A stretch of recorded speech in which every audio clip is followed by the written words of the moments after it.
organise to make the future. The great wave of street protests after the killing of George Floyd on 25th of May still continues, but the pace looks like slowing. Activists will be thinking about how they can continue their efforts over the months and years needed to win and consolidate change. That this killing has generated so broad a protest must be partly because of the pandemic, which has hit the worst off hardest everywhere, and a wave of job cuts, which has done similar, especially in the USA, are in everyone's minds. Slogans like jobs and homes for all have spoken to those hidden factors. In some ways, the wave of protest has been unique. It has been very heavily a movement of young people.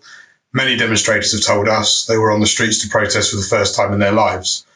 They were too young to join the big demonstrations against cuts between 2010 and 2015. The big Brexit demonstrations or the school student climate protests maybe seem to them less urgent. The protesters have been receptive to less activists joining them, but the Labour movement and often the rest of the left has been mostly absent, preoccupied or subdued by the virus lockdown.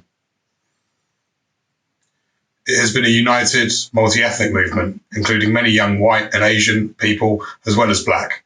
It has had few specific demands. Its keynote ideas have been equality, solidarity, unity. Calls for aid to black-owned businesses and the likes have been marginal. Workers' Liberty proposes to the new young activists that they join us in the work over the months and years to transform the Labour movement and win it to develop demands of a levelling up, class unifying and anti-capitalist character.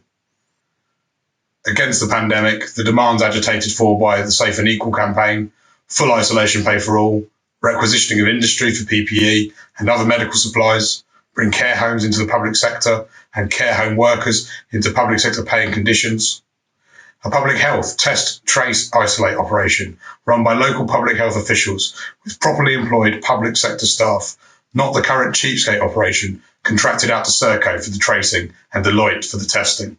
Provide special accommodation for people required to self-isolate who live in crowded conditions. Start a crash campaign to build new social housing or convert buildings to social housing so that everyone can gain the right to good, affordable and uncrowded housing. All these are, in the actual conditions, anti-racist demands, as civil rights were in the USA of the 1960s, an anti-racist demand.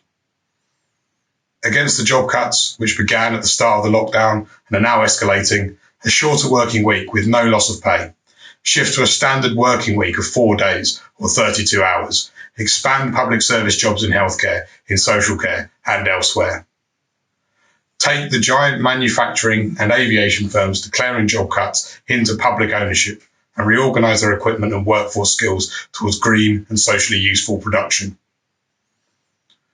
Against the Tories and against their planned hard Brexit and reorientation to a trade deal with Trump's USA, renovate the Labour movement. Allow local Labour parties to meet and decide politics. Revive trade union activity to fight for workers' rights. In the Labour Party in the Corbyn years, we failed to win a revitalisation and democratisation of young Labour and of Labour students. Labour's black and minority ethnic sections also remain weak. This means that local unions and Labour parties must think about creating special youth and anti-racist campaign bodies accessible to the sort of young people who have joined the Black Lives Matter protests. In Britain, Asian and Black African students do better at getting to university than white British students. And white British students have a higher school exclusion rate than any group of Asian students or than Black African students. That provides levers to combat racism in schools and universities rather than suggesting it has vanished. Across history, as for example, Jewish migrants, even in many countries with heavy anti-Semitism, have shown young people of immigrant background often do better in education than the stay-at-home population, despite prejudice and economic disadvantage, unless the disadvantage is overwhelming. That helps them fight discrimination for those coming after them. Afro-Caribbean or mixed heritage students have a still higher exclusion rate. Non-white students, on average, do worse at university and in jobs after university than the white students, a middle-class minority, alongside them there. The GCSE history curriculum of the biggest exam board, EdXL, includes options on medieval history, US history, China, the USSR, the Middle East, and the rise of the Nazis in Germany, but nothing about the slave trade, slave revolts, the British Empire, India, Africa, the French Revolution, or labour history.